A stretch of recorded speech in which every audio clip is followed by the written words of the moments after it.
ওভালের বদলা দুবাইয়ে। ৮ বছর পর পাকিস্তানকে শিক্ষা দিল ভারত, বিরাট রাজা ফের রানের মহিমায়। চ্যাম্পিয়ন্স ট্রফিতে পরপর ২ ম্যাচে জয় ভারতের। বাংলাদেশের পর জয় পাকিস্তানের বিরুদ্ধে। সেমিফাইনালে ওঠার পথে এক পা এগিয়ে গেলেন রোহিতেরা। পাকিস্তানের বিরুদ্ধে রবিবার ৬ উইকেটে জয়। ৮ বছর আগে ইংল্যান্ডের মাটিতে চ্যাম্পিয়ন্স ট্রফির ফাইনালে ওভালে ভারতকে হারিয়ে জিতেছিল পাকিস্তান। ২০১৭ সালের সেই ম্যাচের বদলা নিল ভারত। এবারে চ্যাম্পিয়ন্স ট্রফি থেকেই প্রায় ছিটকে যাওয়ার অবস্থা পাকিস্তানের। প্রথমে ব্যাট করে ২৪১ রান করেছিল পাকিস্তান। বিরাট কোহলির শতরানে ৪৫ বল বাকি থাকতে ৬ উইকেটে জিতল ভারত। একদিনের ক্রিকেটে ৫১ নম্বর শতরান করে ফেললেন কোহলি। পাকিস্তানের বিরুদ্ধে তাঁর ১১১ বলে করা শতরান বুঝিয়ে দিল কেন তিনি বড় ম্যাচের খেলোয়াড়। ম্যাচ জেতানো বাউন্ডারিতেই শতরান পূর্ণ কোহলির। সেই শতরান করে হাত নেড়ে বুঝিয়ে দিলেন, তিনি আছেন, সমহিমাতেই আছেন। রবিবার ভারতের সামনে ২৪২ রানের লক্ষ্য ছিল। ১৫ বলে ২০ রান করে আউট হয়ে যান রোহিত শর্মা। কোহলি ব্যাট করতে নেমে সিঙ্গলস নিয়ে ইনিংস গড়তে শুরু করেন। তিনি এইভাবেই খেলতে পছন্দ করেন। ধীরে ধীরে ইনিংস গড়েন। সময় বুঝে রানের গতি বৃদ্ধি করেন। পুরো ইনিংসটা তাঁকে ঘিরে গড়ে ওঠে। রবিবার সেটাই করলেন কোহলি। ম্যাচ জিতিয়ে মাঠ ছাড়লেন। অপরাজিত রইলেন ১০০ রানে। বাংলাদেশের বিরুদ্ধে ভারতকে জিতিয়েছিলেন পেসারেরা। পাকিস্তানের বিরুদ্ধে দায়িত্ব নিলেন স্পিনারেরা। পাকিস্তানকে ২৪১ রানে আটকে রাখার নেপথ্যে ছিলেন কুলদীপ যাদবেরাই। ব্যাট হাতে বাকি কাজটা করলেন কোহলি। ৬ উইকেটে জিতল ভারত।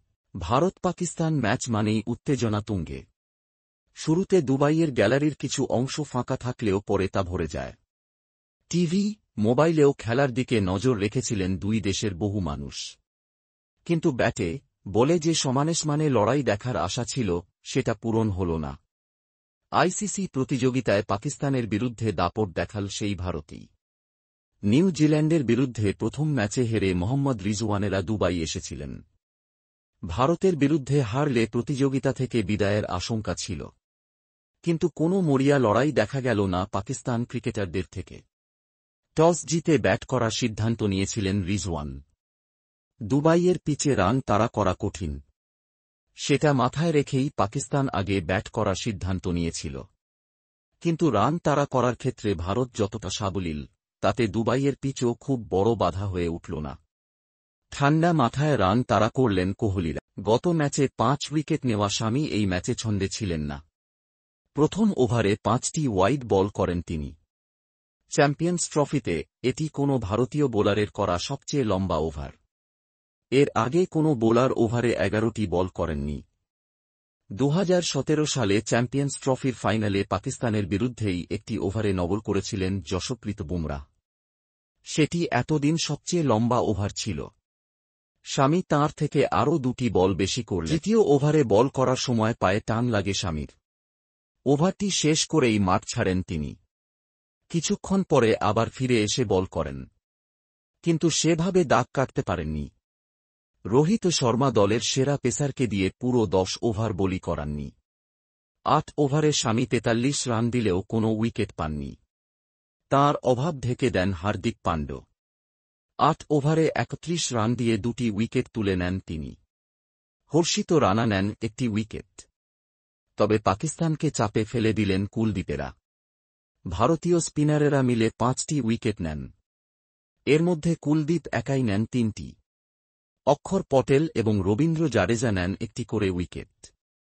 ২টি রান আউটে অবদান ছিল অক্ষরের। পাকিস্তান ৪৭ রানের মধ্যে ২টি উইকেট হারিয়েছিল।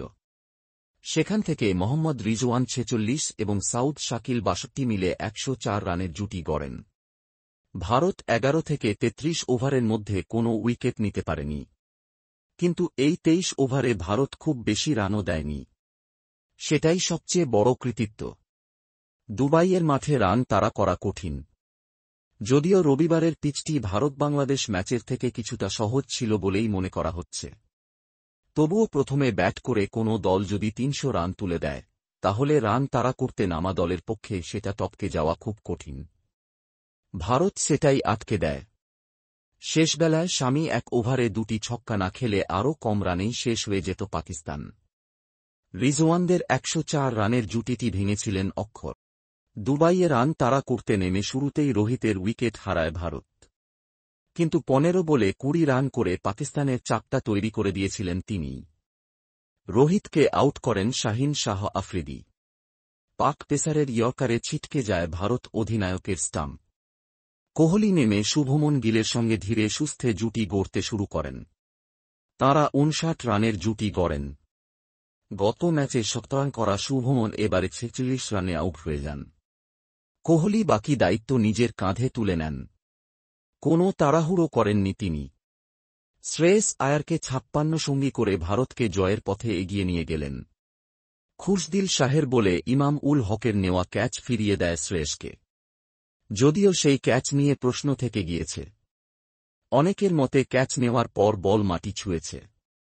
শ্রেয়স আউট হলেও ম্যাচের ফল বদলায়নি। কোহলি শেষ পর্যন্ত ছিলেন।